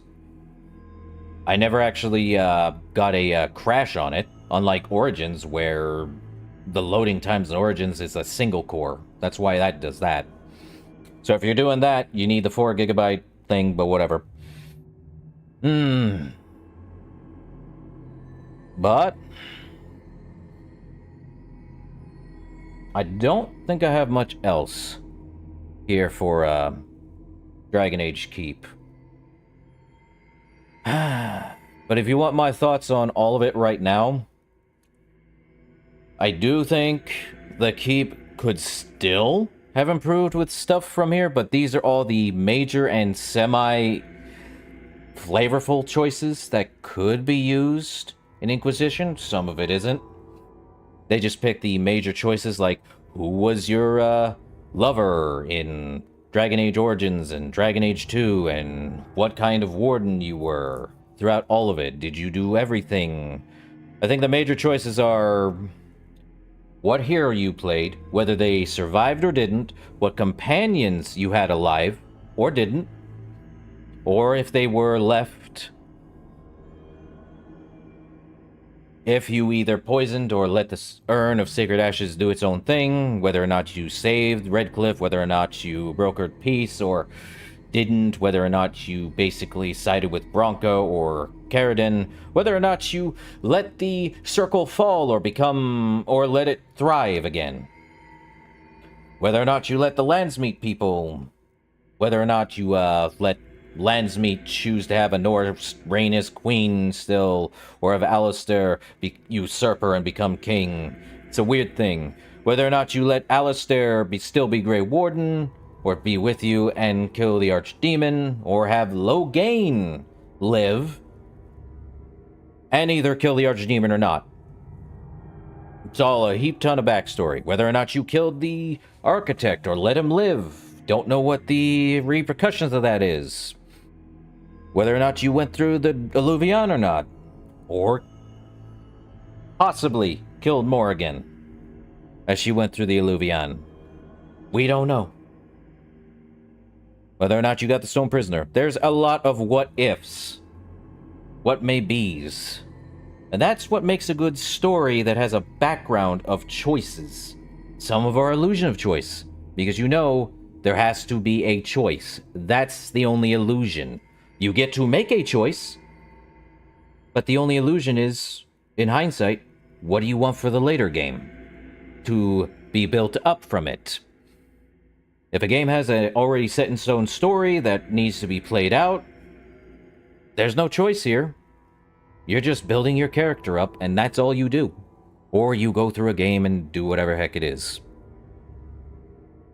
Same thing for Dragon Age 2. We chose our thing, and it was shorter. That's why it looks so short here in this frame, whereas Origins had more. More depth, more character. You have characters that have... In Dragon Age 2, I should specify. You have characters that have motivations, some backstory, but because of the development time, you don't get to sit with them. You don't get to talk with them like in Origins. That might change with Inquisition. I haven't played Inquisition for a while, and I think the last time I played was 2015, 2016. It's been a while. Trust me, it's been over 10 years. But other than that, Dragon Age, up until Veilguard, is a good series. And my opinion may differ after I play through Veilguard. Because there are some things I'm seeing that are happening with it. On the... think of it this way. An outsider looking in is not the way to do these things. I'm giving my opinion because I have yet to understand how it works in Veilguard. But, until I'm actually there and making whatever choices there may be, or not at all, I don't have a full-blown opinion. I am giving a minor opinion before we even start Veilguard's game. Right now, we haven't even started Inquisition until tomorrow. And I bring that up again. But do I think, Veilguard will be good? That's a maybe.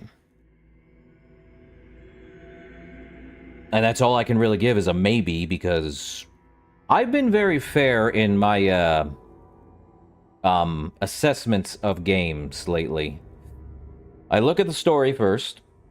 If I have not played the game in a while, I go through it, give my opinion on certain things. I already have some information, or a lot of it, because I replayed it, and Yes, some of it's still there in my mind. But after you haven't played anything for a while, it's like you trying to remember what you ate on Tuesday 20 years ago. What did you eat on a Tuesday 20 years ago? I never specified what month, though. I never specified what kind of hour. How long did you chew said thing? That's kind of what the point is of half of these. If it leaves an impact on you, that means it did something right with you. If it didn't, all the more power to you, because you may have something you like that it never left an impact on anyone else. I mean, that's a fair assessment, right? Should be. The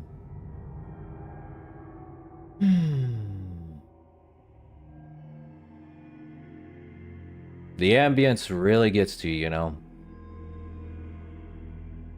The ambience of Origins has that weird feeling of... And that's what the background music is playing right now, because, lo and behold, there's no music. However, now that I thought about it, here's the kicker. Let's pause the music, because... Replay startup. Oh, not what I meant to do. That might not be the thing. Okay. I love how it's doing this now. So, yes, it's going to sync all our Dragon Age origins. The data's unavailable, sadly. Dragon Age 2 is apparently not found, but it is. I have no idea what it's doing right now. I think we're supposed to be able to play the world state. It's probably over here, isn't it? Let's see. Oh, I turned the music off. There we are. And yeah, there is some spoilers for these. We're not doing that. Oh, that's probably why I didn't want that.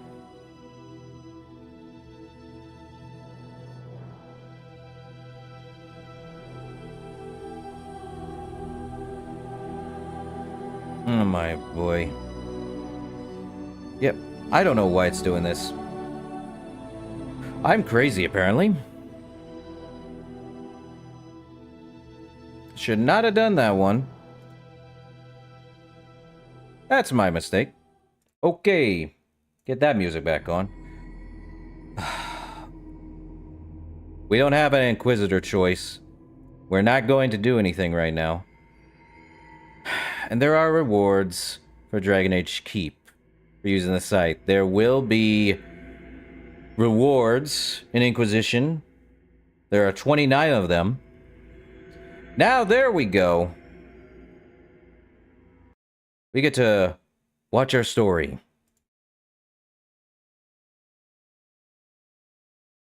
I think. If it'll allow us to watch the story.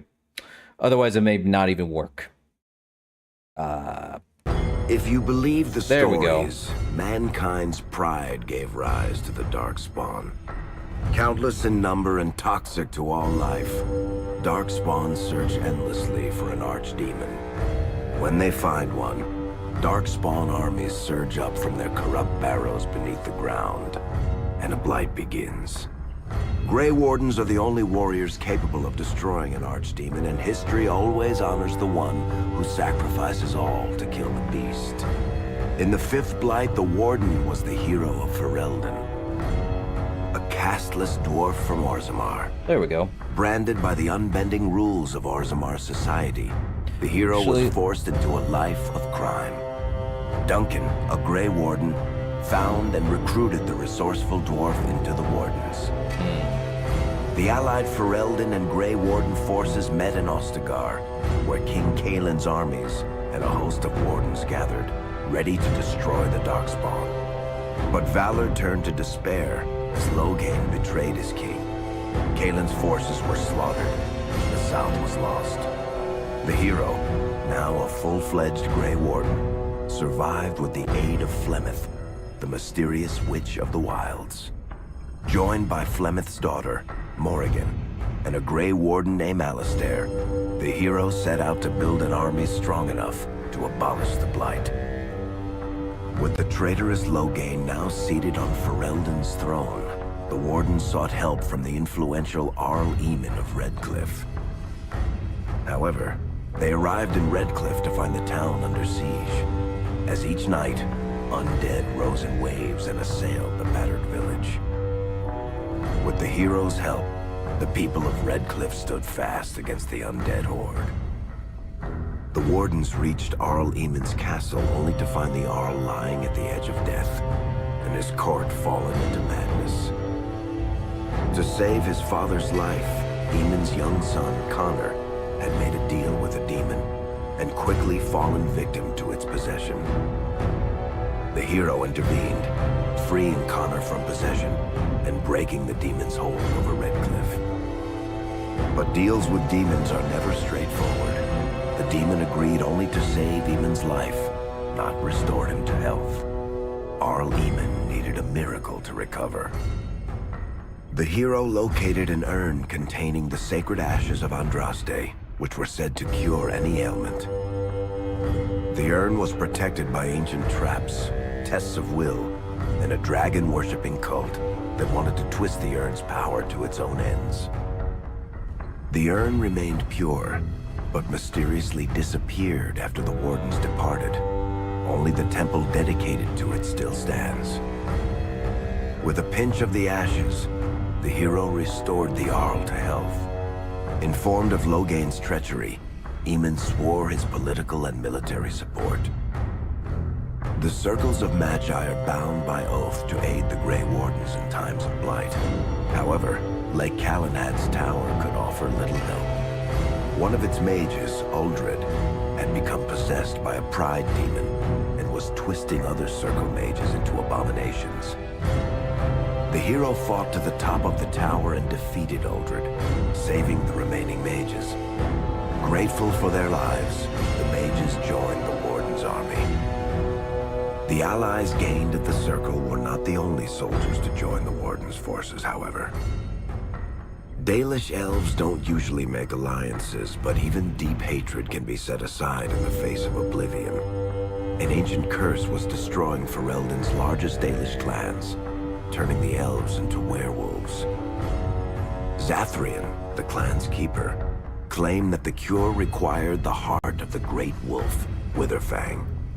Years before, Zathrian himself had afflicted a group of humans with the curse that now ravaged his clan. As long as he lived, the curse endured. The hero freed the werewolves from the long-standing curse, and the Dalish joined the Warden's forces. Blights may happen hundreds of years apart, but the dwarves who live below the surface of Thedas fight Darkspawn every day. No one is better schooled in battling Darkspawn than the warriors of Orzammar, except perhaps their allies of old, the Grey Wardens. The hero arrived in Orzammar in the wake of King Endrin's death to find political factions fighting for control of the dwarven capital. Only the vote of a venerated paragon could break the deadlock to elect a ruler, and order the dwarves to honor their Grey Warden treaty and join the battle against the new Blight. The hero set off to find a paragon named Branka, who had disappeared into the Deep Roads in search of a legendary artifact, the Anvil of the Void, created by the renowned smith Caradon to forge mighty war golems. The hero helped Caradon destroy the Anvil of the Void, along with the dark secrets that could trap a living soul inside a mechanical construct. The hero emerged from the Deep Roads with a master-forged crown to bestow the Paragon's favor upon whichever rival candidate would be crowned king. Balin, the youngest son of King Endrin who was suspected of foul play, or Haramont, the aging traditionalist backed by the Dwarven Assembly. Balin followed his father to the throne. He leads with a ruthless but progressive hand, seeking to re-establish ties to the surface kingdoms. With Dwarden's strength now bolstering the Warden's army, the hero had to deal with Loghain, so Ferelden could stand unified against the Darkspawn before the Blight swallowed the world. The kingdom of Ferelden stood divided. While some nobles supported Loghain's regency, others condemned his inaction against the Darkspawn. Civil war brewed, and Arl Eamon called a landsmeet in hopes of curtailing the conflict and removing Loghain from the throne. As penance, Loghain was sentenced to join the Grey Wardens and fight Darkspawn until the end of his days.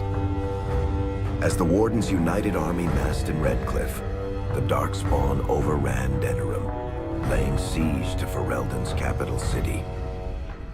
The hero's army fought valiantly through Denerim and broke the Darkspawn's siege.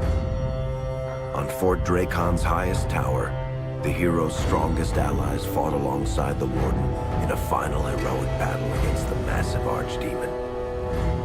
The Archdemon was killed without the sacrifice of a Grey Warden's life. With no Archdemon to lead them, the Darkspawn scattered. Most fled underground, still teeming in number and always seeking a new Archdemon to awaken. The shattered kingdom of Ferelden embarked on a long journey to recovery. In the Blight's aftermath, strong leadership was crucial. Alistair, King Caelan's half-brother, and Queen Enora, Caelan's widow and daughter of Loghain, joined in a political union. Together, they ushered Ferelden into a new era. Ferelden still stands, as obstinate and resolute as the Dog Lords ever are, but the events of the Fifth Blight loom over it as the nation rebuilds. For people across Thedas, legends of the hero of Ferelden remain the nation's brightest beacons of hope during its darkest times. It all began in Kirkwall, the fall of Knight Commander Meredith, the Kunari Uprising, and of course, the Chantry's destruction and the onset of Mage Rebellion. One person always stood amidst the swirling chaos: Hawke, the Champion of Kirkwall. The Hawke family fled Lothering, refugees from the Blight. Leandra, mother of the Champion, and siblings Bethany and Carver hoped to find refuge at her family's estate in Kirkwall, far to the north. While Hawke had no magical abilities, the Champion was at the heart of events that ultimately led to the Mage Rebellion. The Hawks escaped the Blight with the help of Aveline Valen, a warrior and family friend. It's said that the family was also aided by Flemeth, the notorious Witch of the Wilds. Hawke's brother, Carver, never reached the Free Marches. He was killed by Darkspawn while protecting his family. The family's first years in Kirkwall were difficult. Leandra's brother Gamlen had lost the family fortune. The Hawks lived in poverty, forced to indenture themselves in return for entrance to the city. To pay off the debt, Hawke was forced to work for a band of mercenaries. All the while, Hawke and Bethany did their best to hide Bethany's magic from the Templars. Opportunity eventually struck in the form of a dwarf named Bartran Tethras, who was planning an expedition to the Deep Roads. It was a long shot, but with gold gained from the expedition, Hawke could free the family from its criminal creditors and further Templar scrutiny. Hawke met a rogue Grey Warden named Anders, who possessed detailed maps of the Deep Roads. These maps were crucial to the expedition's success. Once Hawke obtained them, everything else fell quickly into place. Bethany joined Hawke on the expedition. The siblings found ancient dwarven treasure and a statuette formed from a strange red lyrium. Bethany fell victim to the blight that suffuses the Deep Roads, but Anders led her to a group of Grey Wardens who were able to save her life. The gold Hawke recovered from the Deep Roads brought back Leandra's stately childhood home in Hightown. The Hawks had barely settled into their new home when Leandra was murdered. A deeply sinister and twisted killing. Hawke hunted down Quentin, the Blood Mage responsible, but could not prevent Leandra's death. Leandra's tragic death was part of a critical problem facing Kirkwall. Rising tension between the city's mages, who felt increasingly oppressed, and Templars, who grew increasingly suspicious of their activities. Adding to the strain, a large contingent of Qunari had also established themselves in Kirkwall, much to the growing discomfort of the city's rulers. After their dreadnought was shipwrecked many years before, a group of stranded Qunari were allowed to remain in a cordoned-off area in Lowtown. As time passed, the Qunari made no effort to return home, and offered no explanation about why they remained. Tensions rose to a breaking point. Revered Mother Patrice, convinced the Qunari were a threat to the Chantry's faith, incited violence between the Qunari and the Kirkwall populace. Hawk knew that Patrice would bring about unnecessary conflict. Though the champion tried to stop her, Patrice orchestrated the murder of Seamus Dumar, a Viscount's son and a recent convert to the Qun. When her crime was discovered, a Qunari assassin killed her. After Seamus was murdered, the Arishok of the Qunari group lost patience with the humans of Kirkwall. They would now submit to the Qun or die. The Qunari struck hard and fast. They took the palace in Hightown and beheaded the Viscount to immediately quash any resistance. Aided by Knight Commander Meredith and First Enchanter Orsino, Hawk reached the palace and stood toe-to-toe with the fearsome Qunari leader. Hawk fought the Qunari leader. The fierce battle resulted in the Arishok's death and the liberation of Kirkwall from its brief occupation. The Qunari quickly withdrew from the city entirely. Hawk saved Kirkwall and earned the grudging respect of the city's templars, mages, and nobility, along with the title that history remembers, the Champion of Kirkwall. Kirkwall's problems were still not over, however. After Viscount Dumar's death, Knight Commander Meredith took power and blocked all attempts to appoint a new Viscount. Under Meredith's command, the Templars tightened their grip on the mages, planning to suppress what Meredith saw as a growing rebellion. Anders, who spent years fighting for justice and freedom for his fellow mages, saw that the time for negotiation was past. He destroyed Kirkwall's chantry, killing hundreds, including Grand Cleric Elthina. This single act began a rebellion that spread from circle to circle, until all circles of Magi had risen up in defiance against Chantry rule. There was no forgiveness for what Anders had done, and he asked for death at Hawk's hands. Hawk fulfilled the troubled mage's final request, and many others died along with Anders that day. Fighting spread swiftly through the city. Some mages rebelled openly, many of them succumbing to possession. Templars turned their swords on mages who rebelled, and on those who did not. As First Enchanter Orsino refused to bend to the Templars, Knight Commander Meredith demanded that every mage in Kirkwall be put to the sword. The Templars found an ally in the Champion, who fought alongside them to quash the rebellious mages. In the end, the Templars placed Hawk on the Viscount's throne, for a time at least.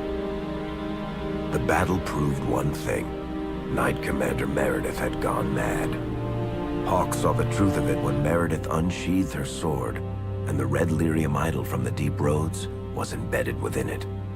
The blade fueled her hatred and paranoia, as it had for months. After a horrific battle, the red lyrium of the Knight Commander's sword consumed her as she died. Meredith became a statue, her face a frozen mask of horror. Little is known of the Champion since that final battle. However, Hawk's story lives on in legend and song. Memories of the indelible changes the Champion of Kirkwall brought to the face of Thedas.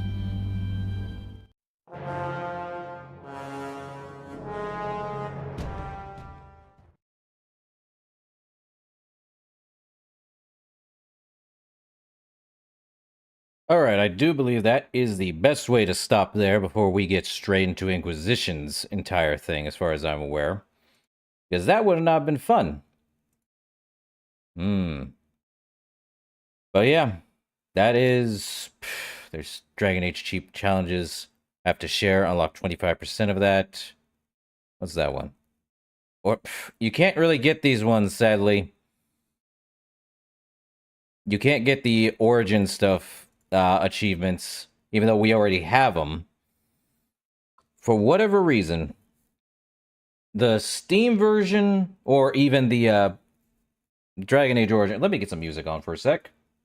There we go. So, that is the world state we have leading up into Inquisition. But to bring up some things, you are able to get certain things. You'll get some achievements or rewards. I don't know what 25% of Dragon Age Inquisition rewards are. But,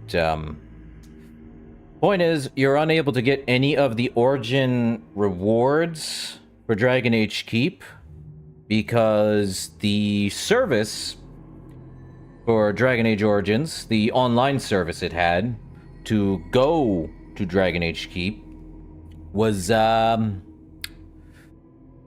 completely discontinued, I think, back in 2010? No, it was after Inquisition. I believe it was done in 2016, now that I think on it. It was up for a long while, and then it was shut down because of whatever reason. But, yeah. But, yeah. That would be the story of all of it, to be honest. It did not give us everything. As I said, some of these are just flavor text. It didn't tell every companion that was with us, but these are the minor stuff that was basically part of it.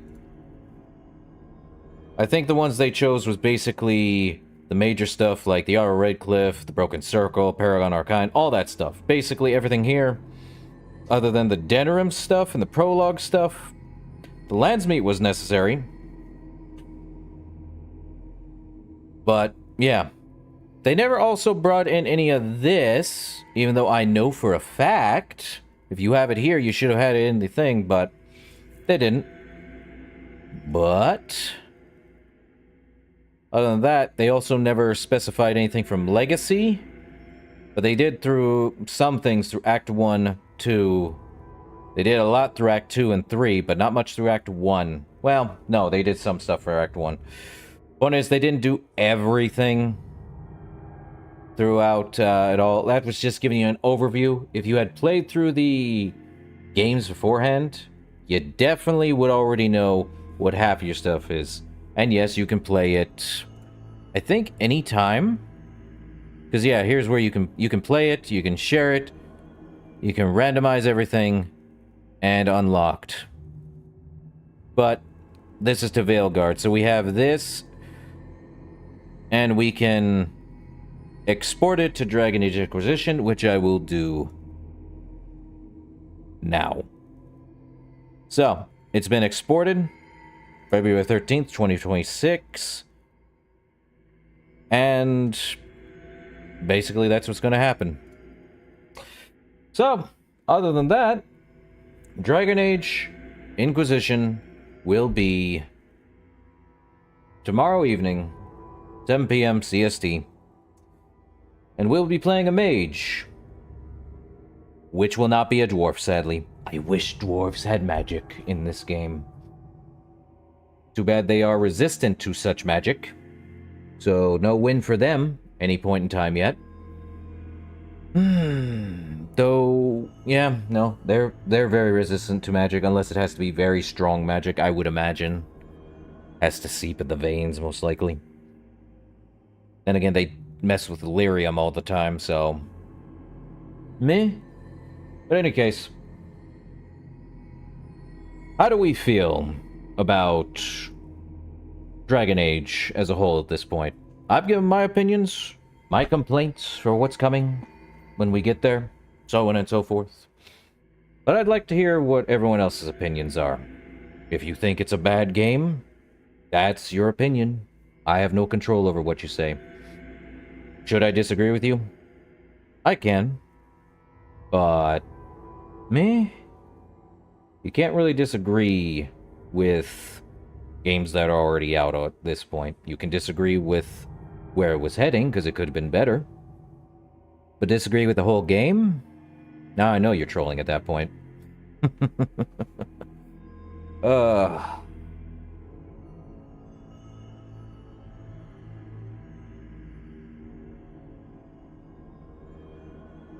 But how do we feel about it all at this point? I'm welcome to anyone else's opinions. No problems there.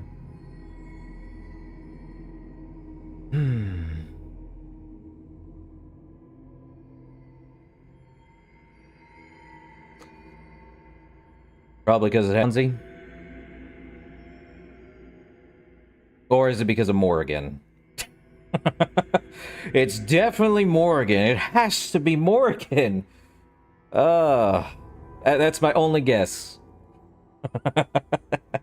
But no, I'm sure it's the overall story of how Origins has the hero cycle, is what I would say. The... What is that? It's the call to adventure kind of thing, you know? The... Know nothing of the world. Of course it's Morrigan. I'm not surprised. She is the goth baddie after all. Definitely the only one that brings up people to have it. Well, that's what you get for having a story that had been worked on for about 5 to 6 years. Within that, and it came out in 2009, so... Actually, let me see how long it took Origins, How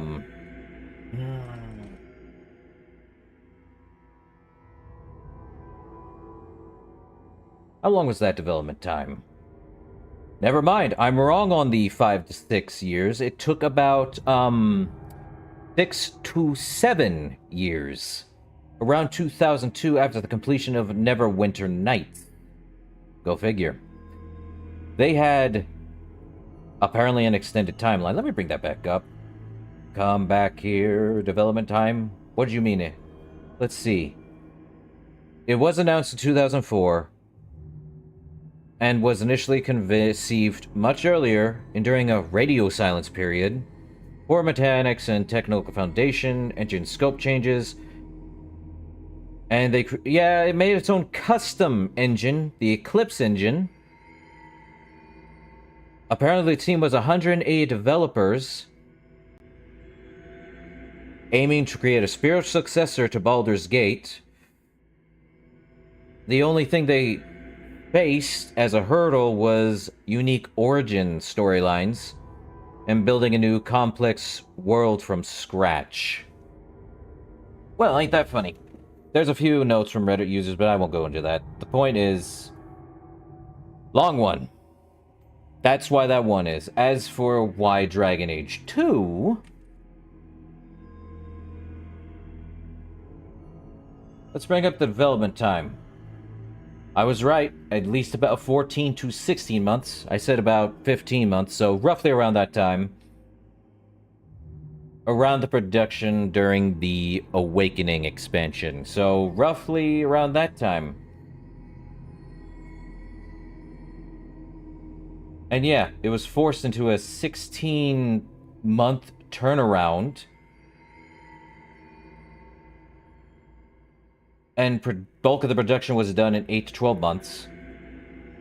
To meet said deadline, the team had to reuse environmental assets, meaning they had to cut off sections, reuse same thing. The scope and design was more action-oriented than its predecessor, and apparently more focused on a personal story than a world-saving epic. Makes sense, but also problematic. But then you have Dragon Age Inquisition, which came out 3 years later. In November. So they had roughly about a 12-year... Not 12-year, jeez. They had from March 8th to November, I think, 14th? 2011 to 2014. They had an over 3-year development cycle. And they were changing the engine again. So they went from Eclipse to whatever the engine was for that EA told them to use for Dragon Age 2. And then again, because they were needing something more powerful to what they had to do for Inquisition, which was Frostbite. At the time, they had to use Frostbite, and that's what they stuck with for the entire duration of every DLC and stuff like that. So the development time was rocky after Origins got done, quite literally. And still, how long was it from Dragon Age 2 or Dragon Age Inquisition to Veilguard timeline? Oh boy.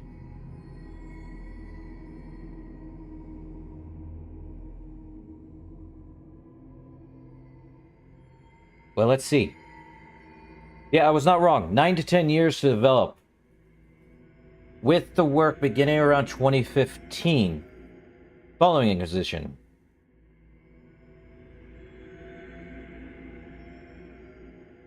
As I'm reading this, they were already working on it in 2015, but reworking it again and again until some other things. Let's see. The key details of that would be the development for nearly a decade. They were going to do a live service, but changed to single player, which was largely influenced by Jedi Fallen Order, because apparently the weird thing is that they saw what was happening with Fallen Order, and Fallen Order... I probably should play that instead of, Knights of the Republic. But you'll see why that is. Jedi Fallen Order did not have any multiplayer stuff. It's weird. But other than that, because it was a single-player game with a good story, and you were able to do other stuff in it, but you really couldn't change the story outcome. Crazy. There was also the project shifts. It was paused to assist other BioWare projects like Anthem, look how that went, and Andromeda. And studio restructuring. Well, that explains so much. Now, there was a title change. It was originally going to be called Dragon Age Dread Wolf. I'm not going to bring up what that means exactly until we're done with Inquisition. And back in 2022, and then renamed again, or renamed to Dragon Age the Veilguard in June 2024.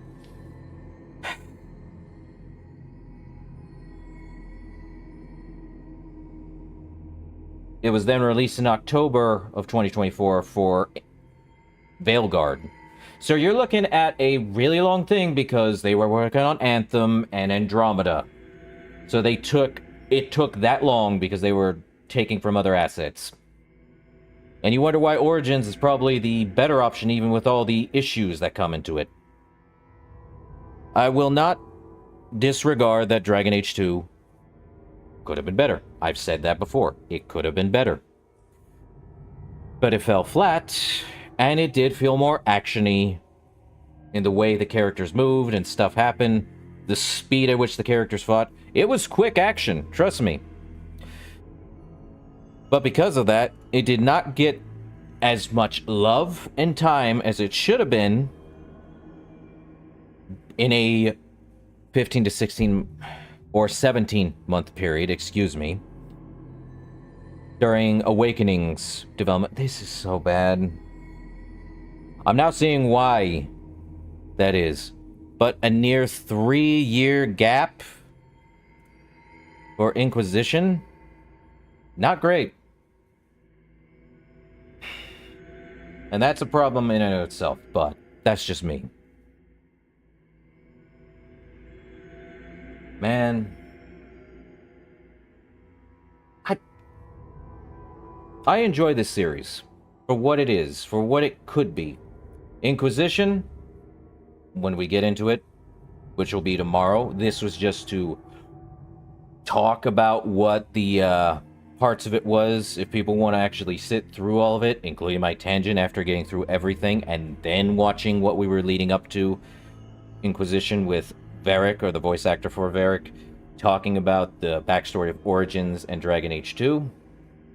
And then we come back here for listening to all of Inquisition, though I don't think we have to. Because after that, we'll probably head into Veilguard. We have it all imported into Dragon Age Inquisition. We have everything set up for our story in Inquisition. We just do not have our character. We do have our class, though, which is going to be Mage, because we've already gone through the Warrior, Dwarf Common Warrior in Origins. And we've gone through a Human Rogue in Dragon Age 2. Which leaves us with something new. We could play as an elf in the new one, which would be good. But they also added one new race to play as in Inquisition. What's that race?